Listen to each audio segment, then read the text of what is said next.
जय हिंद। आज हम बात करेंगे द नाउन के बारे में, यानी नाउन क्या होता है, यानी संज्ञा क्या होता है, इसके विषय में आज हम बात करेंगे। ये हमारे पार्ट ऑफ स्पीच का एक अंग है, जिसमें पार्ट ऑफ स्पीच का मतलब आप जो आपकी भाषा जो प्रयोग की जाती है, यानी जो आपका सेंटेंस बनाया जाता है, उसमें कौन कौन से पार्ट होते हैं, कौन कौन से उसमें अंग होते हैं, जिसके माध्यम से कोई भी वाक्य आपका बन जाता है। तो इंग्लिश में इसको बोला जाता है पार्ट ऑफ स्पीच। इसमें ये जो टॉपिक है, ये जो चैप्टर है, आप समझ सकते हैं कि 9th और 10th और 11th जितनी भी ये क्लास होती है, इसके लिए खासा इंपॉर्टेंट होता है। और ये बोर्ड एग्जाम में जो ग्रामर का एक सब्जेक्ट है, काफ़ी ज़्यादा पूछा जाता है इससे। तो पार्ट ऑफ स्पीच में देखिए बहुत सारी चीज़ें होती हैं, जैसे नाउन हो गया, प्रोनाउन हो गया, वर्ब हो गया, एडवर्ब हो गया, एडजेक्टिव हो गया, कंजंक्शन हो गया, प्रीपोजिशन हो गया। ये सारी चीज़ें जो है एक पूरा जो है एक वाक्य, एक पार्ट ऑफ स्पीच का अंग होते हैं। बट हम इसके एक एक पार्ट को समझेंगे कि ये कि होते क्या है, इसके विषय में पूरा हम डिटेल में समझेंगे और पूरे एक एक पॉइंट को हम डिटेलिंग के साथ जानेंगे। तो आज हमारा पहला जो पॉइंट है, पहला जो हमारा टॉपिक है द नाउन, यानी संज्ञा के बारे में समझेंगे कि नाउन आखिर होता क्या है।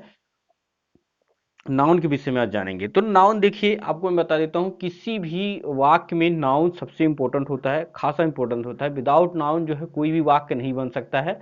तो नाउन के विषय में जानना जरूरी होता है, ठीक है। और एक चीज़ और है कि अगर आप हमारे चैनल पे नए हैं तो चैनल को आप लोग सब्सक्राइब कर लीजिए, वीडियो को लाइक कीजिएगा और शेयर भी कीजिएगा अपने दोस्तों के साथ, ठीक है। तो आइए हम इसको स्टार्ट करते हैं। तो हम जानते हैं कि द नाउन यानी संज्ञा क्या होता है, संज्ञा की परिभाषा क्या होती है। हर कोई भी आपसे पूछ सकता है कि संज्ञा, व्हाट इज अ नाउन, ठीक है। या आप नाउन की परिभाषा बताइए, what is the definition of noun, यानी नाउन की परिभाषा क्या है। तो नाउन की परिभाषा बहुत ईजी है। A noun is a word used as the name of the person, place or thing. A noun is a word use of the person, place or things. Noun किसी भी व्यक्ति वस्तु अथवा नाम को जो हम बोलते हैं उसको हम क्या कहते हैं, संज्ञा कहते हैं। यानी किसी व्यक्ति, स्थान, वस्तु, गुण, कार्य, अवस्था का बोध कराने वाले शब्द को हम क्या कहते हैं, नाउन कहते हैं। नाउन वो सभी प्रकार के जो वाक्य होते हैं जिसमें आपका किसी भी व्यक्ति का नाम होता है, किसी भी वस्तु का नाम होता है, किसी भी प्रसिद्ध जो है स्थान का नाम होता है, किसी टाउन का नाम होता है, तो उसको हम क्या बोलेंगे, नाउन बोलेंगे। वो सारे क्या आते हैं, नाउन की कैटेगरी में आते हैं। तो इसके इंग्लिश की जो परिभाषा मैंने बताया कि noun is a word use as the name of the person, place और थिंग्स, इसको ही हम क्या कहेंगे, नाउन कहेंगे। अब एक चीज समझिए कि अब जो है नाउन कितने प्रकार का होता है, यानी काइंड्स ऑफ नाउन, यानी नाउन कितने प्रकार का होता है। तो हम इसमें देखिए नाउन के विषय में पूरी डिटेलिंग के साथ समझेंगे। एक एक नाउन जो आपका होता है उसकी पूरी डिटेल के साथ समझेंगे कि नाउन आखिर जो पर्टिकुलर नाउन आपको बनाया गया है वो किस तरह का होता है। तो देखिए पहले नंबर आता है आपका प्रॉपर नाउन। यानी प्रॉपर नाउन क्या कहलाता है, जिसको आप बोलते हैं हिंदी में व्यक्तिवाचक संज्ञा। यानी प्रॉपर नाउन क्या होता है, तो किसी भी व्यक्ति, वस्तु अथवा स्थान के नाम को हम प्रॉपर नाउन कहते हैं। कोई भी व्यक्ति है, वस्तु है, स्थान है, उसका जो नाम होता है वही आपका प्रॉपर नाउन कहलाता है, ठीक है। जिसमें इसको हम क्या कहेंगे, प्रॉपर नाउन, जिसमें Mohan, Vinita, India, January, Monday, Diwali, the Ganga, the Hindu, the Hindustan times, ये जितनी भी चीजें होती हैं आपका क्या कहलाएगा, एक प्रॉपर नाउन की कैटेगरी में आता है। इसको हम क्या बोलेंगे, प्रॉपर नाउन। तो देखिए द मोहन एक व्यक्ति का नाम है, इंडिया एक देश का नाम है, जनवरी एक मंथ का नाम है, मंडे एक दिन का नाम है, दिवाली एक फेस्टिवल का नाम है, द गंगा एक रिवर का नाम है। तो आप इसे समझ सकते हैं कि किसी भी वस्तु है, कोई व्यक्ति है, कोई स्थान है, तो हम वो जो नाम से आपको बताते हैं, जो नाम से आपको दर्शाता है, उसी को हम क्या कहेंगे, प्रॉपर नाउन कहेंगे। समझ आ गया आप सभी को। अब हम आगे देखते हैं कॉमन नाउन, यानी जातवाचक संज्ञा किसे कहते हैं। तो जातवाचक संज्ञा के बारे में हम जानेंगे कि जातवाचक संज्ञा क्या होता है।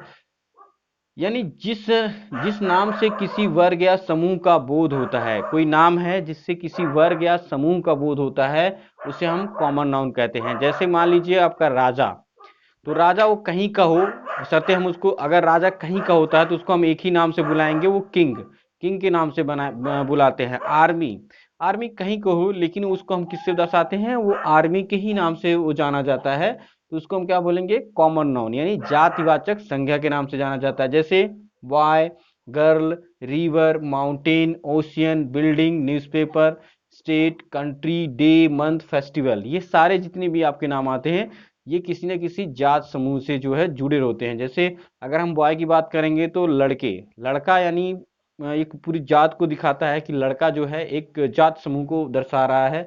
गर्ल लड़कियों का एक जात समूह को दर्शा रहा है। रिवर नदियों के जात समूह को दर्शा रहा है कि रिवर है उसमें कई सारी नदियां हो, चाहे वो वेस्टर्न हो चाहे वो इंडियन हो, किसी भी तरह की नदी को हम दर्शा सकते हैं। माउंटेन पर्वत, पर्वत वो किसी भी पर्वत श्रृंखला को दर्शा सकता है, वो कहीं का भी हो सकता है। Ocean building newspaper state country day month festival, ये जितनी भी चीजें होती हैं ये आपका कॉमन नाउन में आता है। इसको आप एक कॉमन पर्सन यानी जातिवाचक या वर्ग समूह के नाम से भी दर्शा सकते हैं या बोल सकते हैं आप सभी लोग। अब हम बात करते हैं कलेक्टिव नाउन, यानी कलेक्टिव नाउन क्या होता है, जिसको आप बोलते हैं हिंदी में समूहवाचक संज्ञा। यानी समूहवाचक संज्ञा किसको कहते हैं, तो समूह का मतलब होता है एक ग्रुप तैयार करना ही समूहवाचक संज्ञा की कैटेगरी में आता है। जैसे हम बात करते हैं जो नाम व्यक्तियों प्राणियों के समूह के लिए किया जाता है उसे हम कलेक्टिव नाउन कहते हैं। कोई भी व्यक्ति है, कोई नाम है, अगर हम उसको किसी जात समूह या किसी एक ग्रुप के लिए दर्शाते हैं बोलते हैं तो उसी को हम क्या कहेंगे, कलेक्टिव नाउन कहेंगे। ठीक है। जैसे आर्मी, आर्मी आपकी कहीं की होती है लेकिन आर्मी में एक ही पर्सन नहीं होता है, उसमें अमीर गरीब हर किसी तरह का आदमी आपको मिलेगा। तो आर्मी को हम एक समूह यानी कलेक्टिव नाउन के नाम से जान सकते हैं। क्लास, क्लास में हर कोई बच्चा हो सकता है, बहुत सारे बच्चे होते हैं, चाहे वो अमीर रहे गरीब हो किसी तरह का होता है। क्लास एक क्लासरूम है, उस क्लासरूम में ही हम दर्शा सकते हैं कि जो है एक कलेक्टिव नाउन की कैटेगरी में आता है।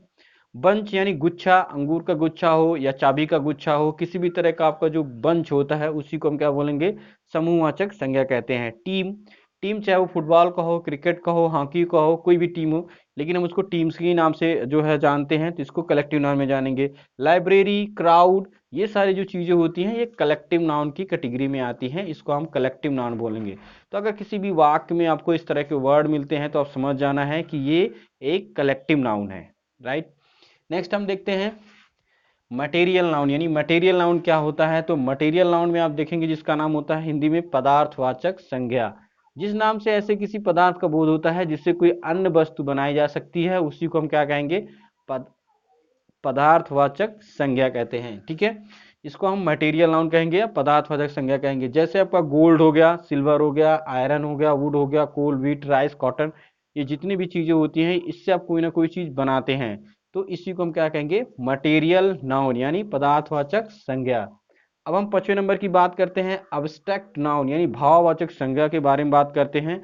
तो भाववाचक संज्ञा से तात्पर्य यह है कि किसी नाम से गुण, कार्य अथवा अवस्था का बोध होता है उसे हम अब्स्ट्रैक्ट नाउन कहते हैं। मतलब उसके गुण, उसके हाव भाव, उसकी फीलिंग्स का पता चलता है तो इस तरह के नाउन को हम क्या कहेंगे, अब्स्ट्रैक्ट नाउन यानी भाववाचक संज्ञा। जैसे पेन हो गया, हैप्पी हो गया, अनहैप्पी हो गया, ट्रूथ हो गया, यूथ हो गया, चाइल्डहुड हो गया, ये तो उसकी अवस्था के बारे में बताया जाएगा। जैसे ऑनेस्टी, ईमानदारी, आपकी क्या है, एक एक आपको नेचर को बता रहा है, आपकी प्रकृति को बता रहा है कि आप एक ईमानदार व्यक्ति हैं, यानी ऑनेस्टी। पेन, पेन मतलब दर्द, आपको दर्द अगर है तो आपको बताएगा कि ये आपकी एक नाउन है। ठीक है। होप यानी आशा, चाइल्डहुड बचपन, डाउट संदेह। ठीक है। ग्रीड यानी लालचपन, स्लीप यूथ, और ट्रूथ, ये जितने भी आपकी चीजें होती हैं एक भाववाचक संज्ञा के अंदर आता है। ठीक है। तो ये थे नाउन के 5 प्रकार जिसमें हमने देखा कि एक proper noun, common noun, collective noun और आपका जो है मटेरियल नाउन, एब्स्ट्रैक्ट नाउन, ये जितने भी नाउन हैं 5 प्रकार के नाउन आपने सीखा। तो नाउन बहुत ही इजी है, अगर नाउन एक बार आप सीख जाते हैं तो उसके विषय में पूरी डिटेल आप जान सकते हैं। कोई भी सेंटेंस आप बना रहे हैं तो उसको आसानी से समझ सकते हैं। इसके बाद हम बात करते हैं नंबर के बारे में, यानी नंबर क्या होता है। तो नंबर देखिए 2 प्रकार का होता है। नंबर के अगर बारे में बात करते हैं, किसी भी व्यक्ति को जिस नंबर से आपसे बोलते हैं उसी को हम नंबर कहते हैं। नंबर 2 प्रकार के होते हैं। इंग्लिश में नंबर की बात करते हैं तो 2 प्रकार का होता है, एक सिंगुलर नंबर, एक प्लूरल नंबर। ठीक है। तो सिंगुलर नंबर किसे कहते हैं, एक वचन, यानी किसी भी, अगर किसी भी व्यक्ति के लिए एक ही व्यक्ति का बोध होता है, किसी भी भाषा में या किसी वाक्य में अगर एक ही व्यक्ति का बोध होता है तो उसे हम सिंगुलर नंबर कहेंगे। जैसे boy, girl, man, women, tree, ये सारे क्या हैं, एक ही व्यक्ति के लिए बात हो रही है। दूसरा होता है प्लूरल नंबर जिसको हम बोलते हैं बहुवचन। तो बहुवचन का मतलब होता है किसी वाक्य में अगर बहुत सारी चीजों की, एक ही के लिए बहुत सारी चीजों के बारे में बात हो रही है तो उसको हम क्या कहेंगे, बहुवचन यानी प्लूरल नंबर, जिसमें बॉयज और गर्ल्स, मैन, वुमेन, ट्रीज, ये सारे क्या हैं, आपके प्लूरल नंबर हैं। आगे मैं आपको बताऊंगा कि और भी किस तरह से आप जो है नंबर बना सकते हैं, चीजों को और कैसे सीख सकते हैं। ठीक है। तो ये आप लोग इसका स्क्रीनशॉट ले लीजिए, देख लीजिए सारी चीजें। नॉन बहुत ही आसान भाषा में हमने आपको बताया है और एक बार मैं आपको फिर दोबारा बोलता हूँ कि जो रेड कलर का सब्सक्राइब वाला बटन है उसको जरूर दबाइए और चैनल को सब्सक्राइब कीजिए, सपोर्ट कीजिए। ठीक है, आज के लिए बस इतना ही, अभी के लिए बस जय हिंद।